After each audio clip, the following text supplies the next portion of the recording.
Bonjour à toutes et à tous, bienvenue dans ce nouvel épisode de Business de Meuf. Aujourd'hui, on reprend la saison 2 et pour le coup, j'ai décidé de faire un épisode atypique où ce n'est pas moi qui vais interviewer des personnes, des femmes entrepreneurs, mais c'est mon amie Lise, aka la meuf à franges, qui va me faire une interview inversée et qui va m'interviewer pour que vous puissiez un petit peu plus découvrir mon parcours. Donc Lise, je te laisse te présenter. Bonjour à toutes et à tous. Donc moi c'est Lise, j'ai 28 ans et j'ai créé le blog La Meuf à Franges il y a 3 ans de cela. Et plus récemment, j'ai créé aussi le podcast Valise ou sac à dos. Voilà. Du coup, je vais commencer l'interview. Donc Astrid, est-ce que tu pourrais me raconter tout d'abord ton parcours pro? Comment t'en es venue à créer Business de Meuf et ton podcast? Est-ce que tu peux m'en dire plus, du coup? Ça fait vraiment bizarre de se retrouver de l'autre côté. Alors, l'aventure Business de Meuf a commencé après que j'ai quitté la chambre de commerce et de l'industrie, où j'avais un poste de conseiller en entreprise, plus particulièrement sur tout ce qui était solutions numériques et digitales. Voilà, j'ai décidé, après quelques années passées là-bas, de partir à l'étranger. Je suis partie quelques mois à Toronto, au Canada. Juste pour resituer, c'était en quelle année Je suis quittée à la chambre de commerce en 2019. Okay. Donc en 2019, oui c'est ça, en février 2019, j'ai quitté la chambre de commerce pour partir à l'étranger, pour me dire je vais faire 1 an parce qu'il me restait 1 an de PVT. Et je me suis dit je vais partir au Canada. Je suis déjà partie plusieurs fois et je me suis dit bon c'est cool, je vais pouvoir en partir et finir mon PVT là-bas pendant 1 an. Et au final, après quelques mois passés là-bas, je me suis rendu compte que c'était pas ce que j'avais envie, que je sentais que j'avais commencé quelque chose en France et que j'avais un sentiment d'inachevé. Donc pendant quelques mois, j'ai réfléchi, j'ai remis mes connexions que j'avais au Canada, etc. Et après quelques mois, on m'a proposé d'animer un atelier sur une thématique que j'appréciais beaucoup. Et de cela, je me suis dit, je rentre. Et je suis rentrée en France. J'ai pris le temps de me reposer parce que j'avais bossé pendant très longtemps. beaucoup. Voilà, j'avais beaucoup de responsabilités sur le dos. Et j'ai décidé d'arrêter, de me poser. Donc je me suis posée quelques temps. J'ai réfléchi un peu à ce que j'avais envie de faire. Et c'est pas venu tout de suite. Je suis partie sur différentes choses. J'avais d'autres business à côté que j'avais lancés. Et j'ai eu l'idée de lancer Business de Meuf parce qu'on me l'a fait remonter. On m'a fait sentir qu'il y avait un besoin d'aider les femmes entrepreneurs à se lancer. Et c'est une amie qui est passée dans le podcast. Décidément, elles sont toutes passées dans mon podcast. Elles sont toutes passées dans mon podcast. Presque toutes. Et du coup, juste pour revenir, quel était ton processus pour arriver à savoir qu'est-ce que tu voulais lancer et à vouloir quitter l'entreprise et te lancer dans un poste en indépendant En fait, j'ai toujours su au fond de moi, j'ai toujours voulu être indépendante. J'ai beaucoup d'amis qui l'étaient. J'ai travaillé beaucoup pendant très longtemps en agence de com et on travaille beaucoup avec des indépendants, des petites boîtes, des TPE, PME. Et j'ai toujours eu cette envie de me dire un jour je vais me lancer.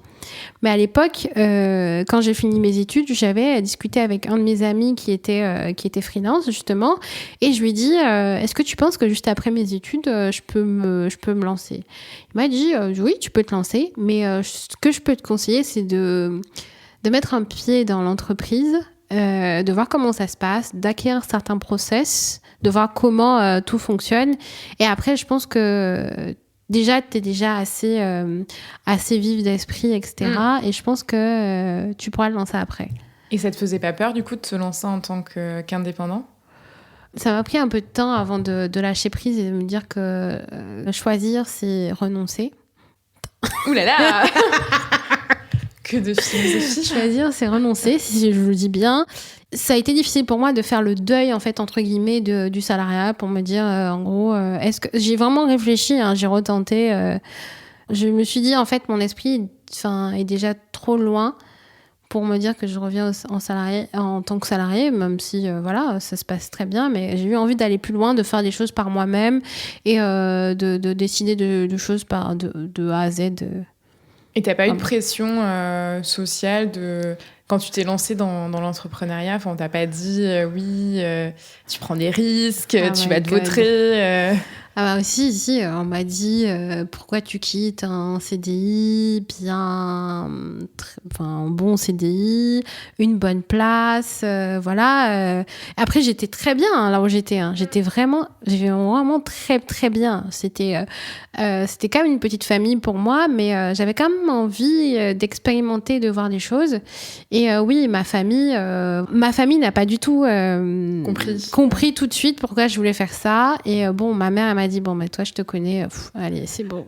Tu vas pas lâcher au final. Ouais, du coup elle m'a dit ça et moi je me suis dit de toute façon je le sentais, il fallait que moi je suis quelqu'un, quand je sens un truc faut que j'y aille, quitte à me vautrer, au moins j'aurais essayé, j'aurais pas de regrets. Donc et voilà. Qu'est-ce que tu dirais du coup aux gens qui veulent se lancer mais qui n'osent pas parce qu'à cause de la pression sociale je dirais allez-y, de toute façon il faut mieux tester, essayer, de se rendre compte que finalement c'est pas pour nous, c'est pour nous, au moins on se rend compte après, on apprend sur soi, sur ses limites, sur le fait de se driver aussi, de se réveiller le matin, de devoir trouver des choses pour se dire ok, c'est moi demain qui vais qui va avoir mon gagne-pain, enfin bref. Du coup t'as plus la pression je pense au quotidien, mais une bonne pression. En fait c'est une pression qui est différente, oui. quoi.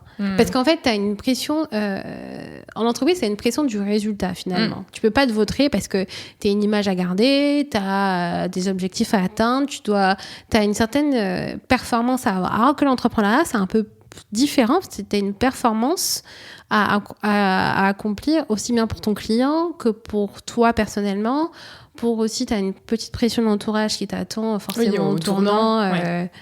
Voilà, donc ça te laisse quand même une petite pression, mais en fait il faut quand même se blinder l'esprit et c'est pas qu'il faut pas écouter ce que les gens disent, mais il faut quand même avoir son avis sur les choses et se dire moi c'est comme ça que je vois ma vie, c'est comme ça que j'ai envie de la mener, les gens ils comprennent pas, c'est pas grave, au final j'aurais vécu quelque chose qui moi me ressemble et qui me donne envie d'avancer. Oui, tu n'auras aucun regret à la fin de te dire je l'ai pas fait. Non, aucun regret. Voilà, je suis allée au bout, j'ai testé, j'ai vu, et puis rien ne m'empêche demain de redevenir salarié. Oui, bien sûr. Voilà, c'est pas il y a aucune barrière. Demain, si ça fonctionne pas comme j'ai envie, ok, je me rendrai à l'évidence et je redeviendrai salarié. Pas de souci. Oui, du coup, on peut revenir sur Business de Meuf, du coup, qui est le concept que tu as créé. Je sais pas trop, le concept, mais... En fait, c'est un gros concept où tu mélanges aussi bien le podcast où je donne de l'information aux femmes qui souhaitent se lancer ou qui sont déjà lancées. Parce que finalement, moi, là où j'ai beaucoup appris aussi, en plus de ce que j'avais appris à l'école, ce que j'avais appris en agence, ce que j'ai appris à la chambre, j'ai beaucoup appris par rapport au parcours, aux personnes que j'ai accompagnées en tant que consultante. J'ai appris beaucoup de ces personnes-là. Et en fait, je suis partie enrichie de cette donnée-là. Donc, je me suis dit, quitte à exploiter ces données-là, parce que moi, finalement, j'avais pas tout gardé pour moi. Je me dis, j'apprends plein de trucs. Au bout d'un moment... faut que je partage. Je vais pas mourir avec tout ça. Je me dis, j'ai appris beaucoup de choses, j'ai envie de le partager. Et je pense que si ça a fonctionné pour moi, ça peut fonctionner pour les autres. Donc, en fait, je me suis dit, sous forme de talk, c'est super bien parce que c'est dynamique. Au début, t'as créé le podcast avant de créer ton site et tout ce qui va autour, ou comment est venu le process de création Le process de création est venu de manière très simple. C'est une amie que j'ai, Léa, merci Léa, qui m'a dit, on a bossé sur beaucoup de projets qu'elle avait, et je lui ai donné beaucoup de conseils. Elle m'a dit, mais en fait, au moment, il faut que tu partages tout ce que tu sais là. Donc fais un podcast. Et là, en fait, tout de suite, j'avais pas envie de faire de YouTube, j'avais pas envie de faire de blog, etc. Et là, je me suis tout de suite vue dans le podcast, je me suis dit, ok, ça c'est un format qui te convient, qui match. Voilà. Je me suis tout de suite trouvée dans le format et je me suis dit, ok, je me lance. Je crée mon podcast, donc j'ai regardé comment on faisait un podcast, machin, je me suis renseignée. Et quelles sont tes références du coup de podcast que tu as écouté avant de créer le tien ? J'ai pas écouté. D'accord, t'as pas écouté d'autres podcasts J'en ai écouté, mais pas dans le même secteur d'activité que moi. Ah oui, pas dans parce que je voulais pas. J'avais pas envie de me référer à quelqu'un, à quelque chose. Oui, non, c'est sûr. Je me suis référée à mon instinct. Ils vont dire, c'est elle meuf, elle a le boulard. Non, mais en fait, je me suis référée à mon instinct. Je me dis, ça, je le sens comme ça. J'en ai écouté, pas dans le même secteur. Et en fait, je me suis dit, ça, c'est... Mais après, c'est pas plus mal, parce que sinon, ça te donne un modèle. Et après, tu peux instinctivement te calquer dessus. Et au final, c'est ça. En fait, j'avais pas envie d'être influencée par d'autres formats. Parce que très vite, on tombe dans l'univers de l'autre. Et en fait, on a plus son ADN. Donc en fait, je me suis dit... Autant de se lancer et je me lance. Aller, quoi, ouais. Au début, j'ai commencé toute seule. C'était un fiasco. Parce que t'arrivais pas à parler seule toute seule pendant tout l'épisode. Ouais, mais ça me perturbait. J'écoutais ma voix en plus, c'était horrible. J'étais là toute seule avec mon micro et je me suis dit, j'aime trop découvrir des gens. J'aime trop découvrir le parcours. Donc, pourquoi faire ça seule, en fait? Et du coup, j'ai eu l'idée de mettre en format de talk. Parce que ça me parlait un peu plus et ça me donnait plus envie de... Dans ton podcast, tu interviews principalement des femmes entrepreneurs. Oui, c'est ça. Et pourquoi Justement, pendant mon parcours, j'ai rencontré beaucoup de femmes et j'ai vu que la majorité, elles avaient du mal, au-delà de se lancer dans l'entrepreneuriat, elles avaient beaucoup de mal à se projeter en tant que chef d'entreprise, de se dire, je suis une chef d'entreprise, je gère mon entreprise, je gère mes dossiers, machin, etc. Elles avaient beaucoup de mal à incarner ce rôle-là. Avoir confiance en elles et se lancer... Et l'entrepreneuriat, au final, ça commence par soi-même faire un travail de développement personnel, savoir qui on est pour définir une identité, définir des produits, des services, etc. Pour se dire, OK... Qui leur ressemble. Oui, qui leur ressemble. Donc, j'ai vu qu'il y avait vraiment une problématique sur ça, qu'il y avait vraiment un besoin d'information et j'ai décidé de faire ça de mettre une transmission entre les deux pour vraiment créer un format qui me correspond et qui ne répond pas à une tendance ou un truc. Et du coup, quel est ton meilleur souvenir que tu as vécu lors de ton année d'interview de femmes entrepreneurs? J'en ai pas qu'un, j'en ai plusieurs. Déjà, j'ai fait la soirée de lancement qui a eu lieu en janvier, le 14 janvier 2020. J'ai fait une soirée de lancement et j'ai pris une grosse claque quand j'ai vu qu'il y avait quand même 40 personnes qui étaient venues à la soirée de lancement du podcast. Alors qu'il y avait les grèves à l'époque, qu'il y avait pas mal de choses qui pouvaient perturber le fait que les gens viennent, etc. Et en fait, de voir comment ça a fédéré l'énergie que j'ai pu prendre ce soir-là, en fait, ça m'a fait prendre conscience que j'étais dans la bonne voie, que je faisais quelque chose qui me plaisait et je faisais quelque chose qui était utile parce que j'avais pas envie de faire un énième truc qui avait pas de sens. Je voulais faire quelque chose qui avait du sens pour les personnes qui étaient en face de moi. Donc du coup, je suis partie vraiment du besoin des personnes pour vraiment créer un concept qui puisse répondre à toutes les problématiques que rencontrent les femmes entrepreneurs. Et du coup, quel est ce concept? Enfin, qu'est-ce que tu proposes à côté de ton podcast comme service ou En fait, à côté du podcast, je propose des kits de lancement, des kits de démarrage pour les personnes qui souhaitent se lancer, avec les différentes étapes que j'ai pu voir où ça coinçait. C'est-à-dire établir un business plan, établir une offre commerciale, etc. Pour vraiment partir sur quelque chose de clean et de se dire, OK, on a réfléchi à long terme sur ce qu'on voulait lancer comme produit-service. Ce qui fait que ça ne cuise pas d'autres formats. C'est-à-dire qu'on arrive et qu'on peut arriver à l'étape qu'on souhaite.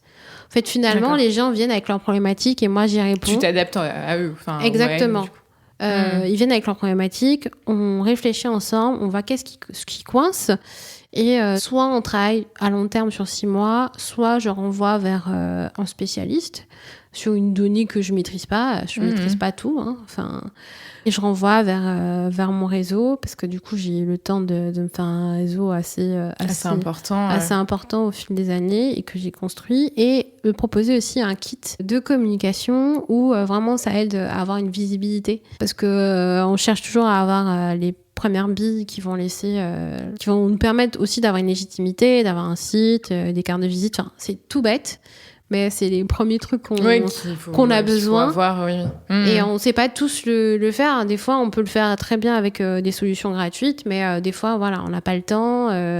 On ne sait pas trop le faire, on ne sait pas comment se diriger, donc du coup, je propose ça. Tu les accompagnes, oui. Exactement. Et pour l'information, je propose aussi des actualités sur le blog, parce que pour moi, le blog, c'est très important d'apprendre des choses et d'aller un peu au-delà des problématiques qu'on a habituellement et d'aller sur des formats, qu'est-ce que l'entrepreneuriat, comment choisir son assurance, enfin les trucs généralement qui sont pas forcément basiques, mais les trucs qui te cassent la tête. Te dis, il faut que je choisisse une assurance, laquelle je prends, pourquoi, machin, l'URSSAF, qu'est-ce qu'ils veulent. Comment je fais ma déclaration. J'ai reçu un courrier là, bizarre. Ouais, mais c'est ça, en fait, t'as plein de questions, te dis, ok. Parce qu'en fait, des fois, tu as la matière, mais des fois, tu as envie d'aller un petit peu plus loin dans ta réflexion et de savoir les bons process. Parce que l'administration aussi, c'est gros point d'interrogation sur plein de choses. Et du coup, j'essaie d'aller aussi farfouiller dans des thématiques un peu qui sont pas forcément glamour, mais qui nécessitent comme que tu grattes quand même le crâne pour réfléchir et te dire qu'est-ce que tu vas mettre dedans. Donc ça, et des ateliers que je propose assez régulièrement, et les business et burrito, parce que voilà, faut toujours faire du réseau tranquillement avec un petit verre à la main. Ok, si je résume bien, du coup, tu as le podcast où c'est un peu le partage d'expérience avec des jeunes entrepreneurs. Et tu as le blog qui est une suite, un partage d'informations du coup avec ta communauté. Exactement. Et ensuite, tu proposes un accompagnement pour les personnes qui veulent se lancer Exactement. Dans l'entrepreneuriat. C'est vraiment un accompagnement personnalisé où on part d'un point A, une problématique, et on arrive à un point B tout en prenant en compte le rythme de vie, le stade où se trouve la personne. Donc, elle est en création, elle est en développement, ça fait 5 ans qu'elle est en création, mais elle essaie de se renouveler sur une question. Voilà. Donc, ce qui est bien, c'est que j'ai réussi quand même à découvrir tout. Une bonne partie de l'écosystème qui traite de l'entrepreneuriat, et j'hésite pas aussi à envoyer vers des... Enfin voilà, quand je sens qu'il y a un besoin qui peut être mieux répondu par un confrère ou un confrère indirect. Par un confrère. Oui, un spécialiste ou un expert. Moi, sincèrement, des fois, je me sens pas. Je dis, ok, je sais qu'il te faut tel truc, va voir cette personne ou va voir tel organisme, tu auras ta réponse. Peut-être qu'ils vont mieux te répondre que moi. Sur quel site tu trouves des informations que tu peux conseiller pour de futurs entrepreneurs Alors, tu vas trouver des informations sur le site de la BPI, de la CCI, de l'URSSAF, aussi de la CAF, du Pôle emploi si tu démarres en tant que demandeur d'emploi. Donc, j'essaie de faire le relais vers tous ces organismes-là. Okay. Et sur le site Business de Meuf aussi. Mais bien sûr, oui. Et est-ce que tu pourrais me raconter ces galères que tu as eues lorsque tu t'es lancée parce que je suppose que tu as dû rencontrer quand même des problèmes. Tous les jours. En fait, il n'y a pas forcément de galère, c'est juste que des fois, tu as des solutions qui sont là devant tes yeux et en fait, tu te compliques la vie à 1000% et tu essaies de trouver des stratagèmes, des trucs, alors que des fois, il faut aller... à l'essentiel. À l'essentiel et simplement. Là où je me suis dit, peut-être pas la galère, mais en fait, des fois, t'essaies de tout vouloir gérer seule, alors que moi, je pense comme si j'étais une Wonder Woman. Ouais, c'est ça, en fait. Et des fois, tu te dis, en fait, tu peux pas faire tout ce que t'as projeté parce que, moi, j'ai une vision assez idéaliste, on va dire, de ce que je voudrais faire. Mais des fois, je me dis, soit je peux pas tout faire toute seule parce que j'ai pas 10 000 cerveaux. Et des fois, c'est bien de reprendre le temps de se poser, de réfléchir, de dire, ok, tu peux pas tout faire en même temps. Donc, de décider de prendre des décisions et de se dire, ok, là, j'y vais pas. Et aussi de prendre du recul et de commencer à déléguer. Ouais, il y a pas mal de que choses. Le business se développe. Il y a pas mal de choses que j'ai commencé à déléguer. J'ai délégué d'office, par exemple. C'est bien parce que finalement, le podcast, et d'autres choses, ça me fait faire travailler des indépendants. Ça me fait nouer aussi beaucoup de collaborations. Ça me fait travailler les indépendants dans le sens où le podcast, par exemple, ça me fait travailler un monteur, ça va me faire travailler aussi demain une rédactrice. Voilà. Ce que j'aime dans l'idée, c'est que je me voyais pas seule dans l'aventure, c'est que aussi j'ai des collaborations avec des gens qui sont intégrés dans mon équipe. Et aussi des collaborations que j'ai, par exemple, avec un centre de formation avec lequel je vais pouvoir proposer des formations. En étant indépendant, c'est quand même bien de garder des liens avec d'autres indépendants. Enfin, c'est pas parce que t'es indépendant que tu dois être tout seul en ton coin à gérer tout ton business. Enfin, c'est quand même bien de partager, d'avoir des collaborations et de quand même garder un lien avec des collègues ou de se former son réseau. En fait, c'est essentiel de s'entourer, en fait. T'es obligé d'être avec d'autres indépendants. Ah oui, non, mais carrément, je suis d'accord avec je ça. recommande. Entourez-vous de tout ce que vous pouvez. Mais même faire partir de networking féminin ou autre, oui, pas forcément, mais pour partager son expérience et se faire accompagner ou trouver des solutions à ses problèmes, que ce soit plus rapide et pas forcément attendre que ça se débloque des mois et des mois, quoi. En fait, moi, je suis très entourée d'indépendants, de créateurs d'entreprises, d'indépendants, de toutes sortes de formes d'entreprises. Parce que c'est important de ne pas être seul, d'être entouré, de réfléchir à plusieurs, de parler de ces problématiques. Parce que des fois, juste on va parler à quelqu'un, on va juste dire ce qu'on a comme problème, et des fois, dans l'explication, on va avoir la solution qui va apparaître dans sa tête. Donc c'est... Oui, bien sûr. En plus, en étant entrepreneur, on rencontre souvent tous les mêmes problèmes à un moment, à une étape clé. Du coup... la personne pourra trouver ou l'entrepreneur pourra t'aider plus rapidement que trouver la solution sur Internet ou seul dans son coin. Des fois, on passe du temps à chercher moi, je trouve que maintenant, je vais quasiment plus sur Internet. Soit je demande, soit je me réfère à quelqu'un. Et c'est bien d'avoir une équipe assez complète parce que finalement, on a toutes les ressources en interne. Et finalement, on peut avoir une réponse adaptée. Et comment tu t'es créé, du coup, ton réseau d'entrepreneurs ou autre En fait, pendant 2 ans, j'ai animé un groupe Plateau. Plateau, c'est un club d'entrepreneurs, d'entreprises. Animé, quand j'étais à la Chambre, j'ai animé un groupe Plateau. Ça m'a ouvert aussi beaucoup de connexions avec beaucoup de chefs d'entreprise. Parce que du coup, c'est un grand réseau qui est partout en France et même à l'étranger. Ça m'a ouvert des portes. J'ai fait beaucoup d'événements de networking, des événements liés au digital, liés à l'entrepreneuriat, donc beaucoup de choses. Intégrer aussi un espace de coworking, des réseaux d'incubation, il y a plein de choses, plein de réseaux, plein de clubs. Oui, ça bouge bien. Ça bouge bien, et par effet de recommandation, parce que la recommandation, ça fonctionne bien. Oui, bien sûr. La réseau de recommandation, ça fonctionne très bien. On me recommande...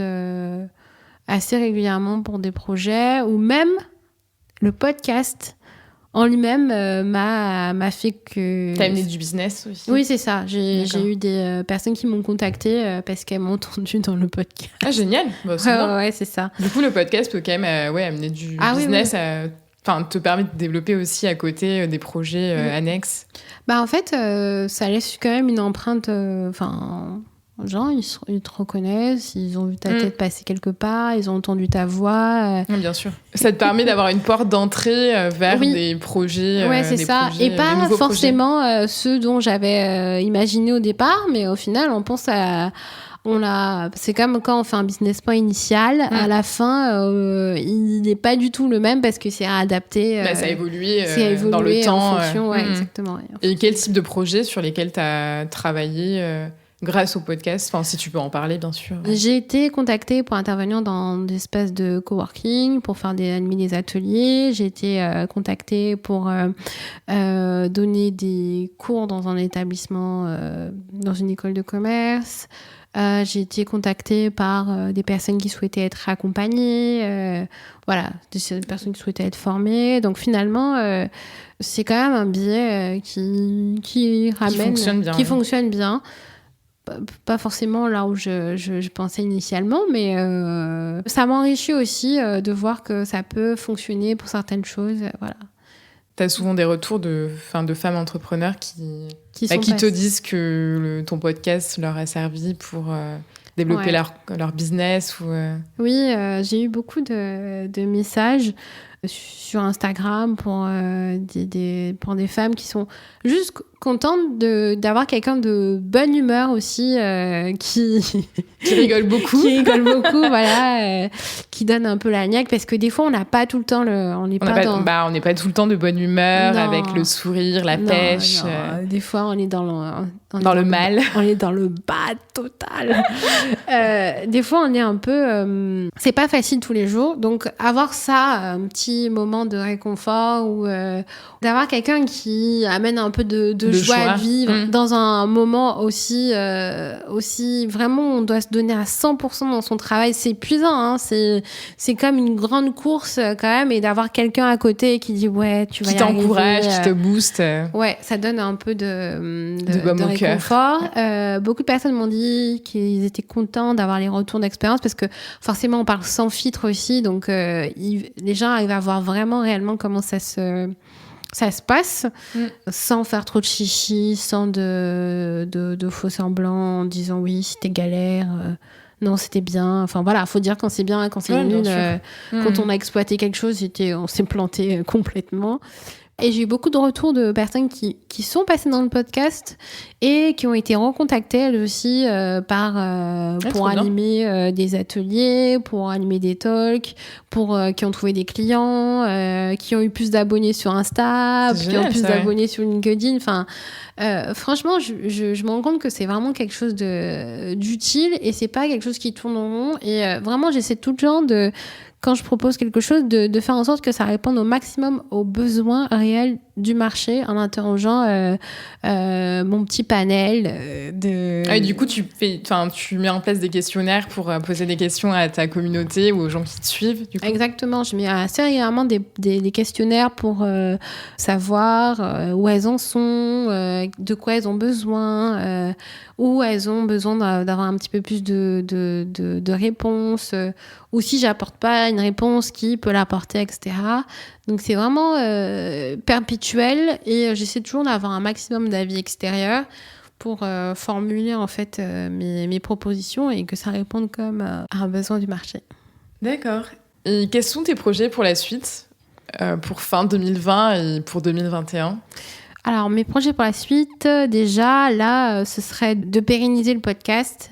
À ce stade-là, tu arrives à te rémunérer via ton podcast ou pas forcément ? Non, le podcast est lancé en fonds propres. D'accord. Parce que je me suis dit, si je fais un truc, faut que ce soit à mon image, et faut que ça envoie du pâté. Faut que ça envoie du pâté, du lourd pour les gens qui vont entendre et écouter. Faut que ça donne envie, faut que ce soit utile, etc. Donc, je me suis vraiment attachée à la qualité du son. Donc, du coup, je fais appel à un monteur. Je vais dans des studios pour enregistrer. J'ai pris un hébergeur, etc. J'essaie de mettre en valeur les femmes qui viennent. Voilà, donc je me suis dit, il faut que je m'équipe, il faut que je propose le meilleur service, parce qu'elles le méritent, pour le travail qu'elles accomplissent, pour voilà, vraiment être mises en avant comme il faut. Et du coup, pour l'instant, j'ai développé un fonds propre. Demain, j'ai mis en place des campagnes Tipeee pour que les auditeurs puissent intégrer le processus. Contribuer à ton C'est ça, ton podcast. Ils peuvent contribuer au podcast à hauteur de ce qu'ils veulent mettre. Voilà. Du coup, c'est un moyen de financement qui permettrait, pas rémunérer, mais de contribuer à ton podcast. Et du coup, tu en connais d'autres, moyens de financement De financement du podcast. Ouais, de podcast.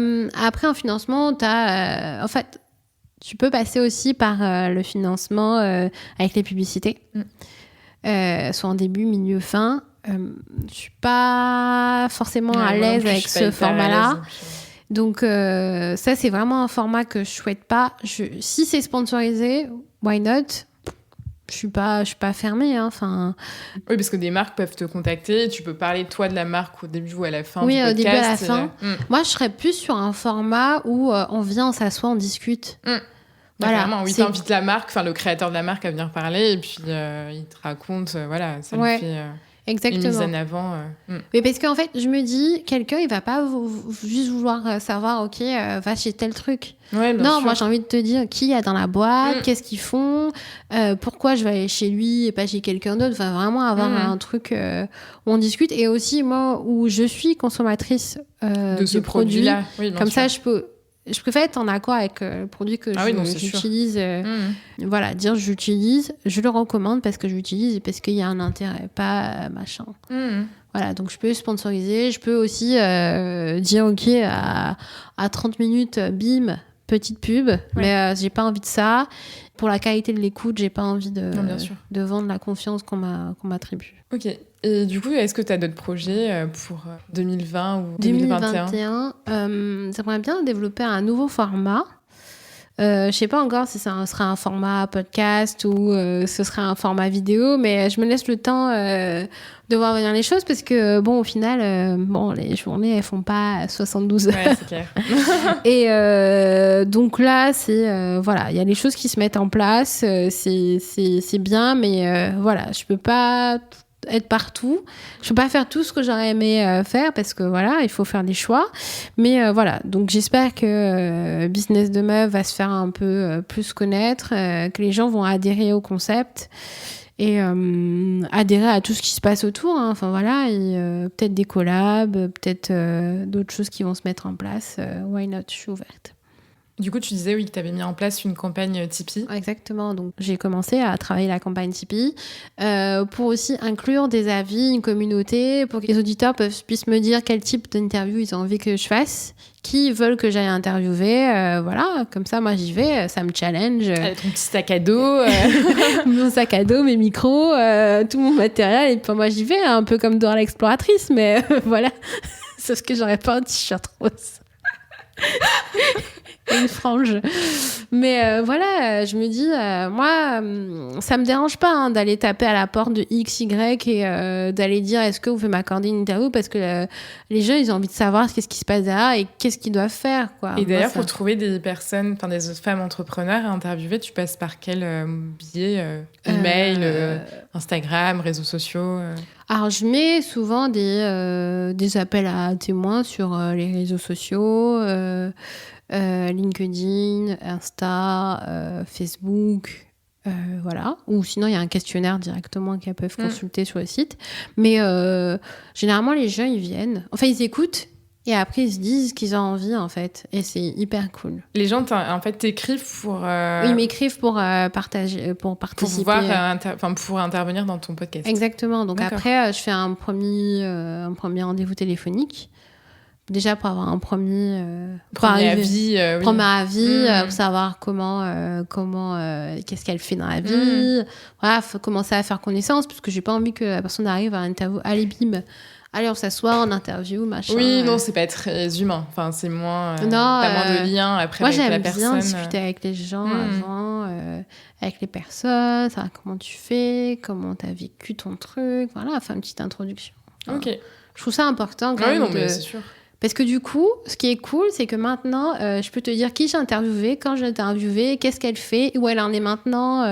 Voilà, tu fais un suivi du coup des femmes interviewées. Exactement, je leur demande où elles en sont et souvent, on prend un peu la température, c'est-à-dire qu'on va leur écrire qu'est-ce que tu fais actuellement, etc.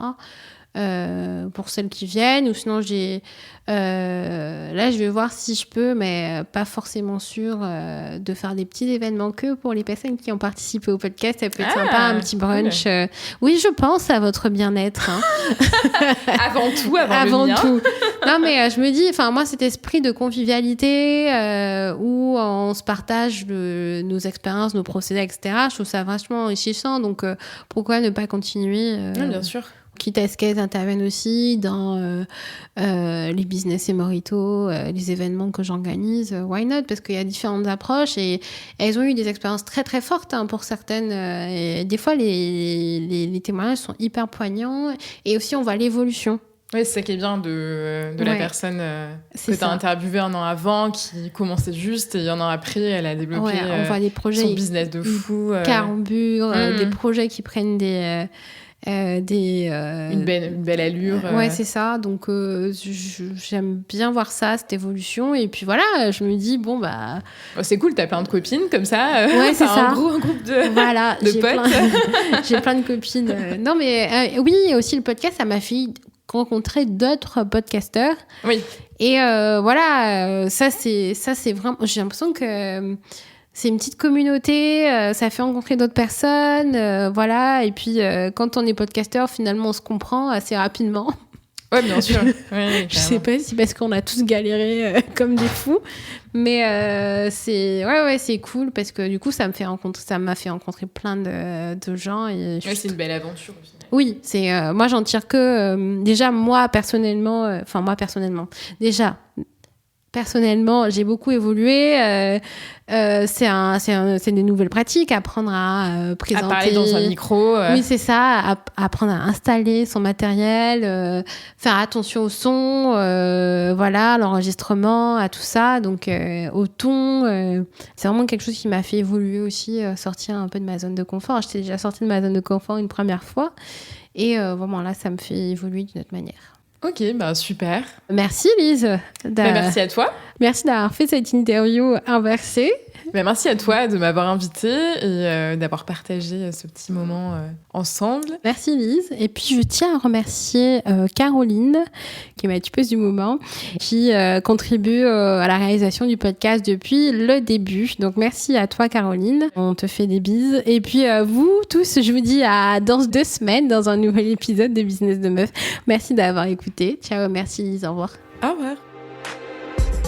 Merci à toutes et à tous d'avoir écouté ce nouveau podcast de Business de Meuf. Je vous invite dès maintenant à vous abonner pour ne rien rater des épisodes. Et puis, je vous invite à nous suivre aussi sur les réseaux sociaux, donc Facebook, Instagram et LinkedIn, pour avoir toutes les nouveautés, savoir ce qui se passe en coulisses. Et en parlant de nouveautés et de coulisses, maintenant, vous pouvez devenir contributeur et participer à la campagne Tipeee pour décider des contenus qu'on va mettre dans Business de Meuf. Donc, allez voir. Et puis, je vous dis à dans 2 semaines. Merci à tous. Au revoir.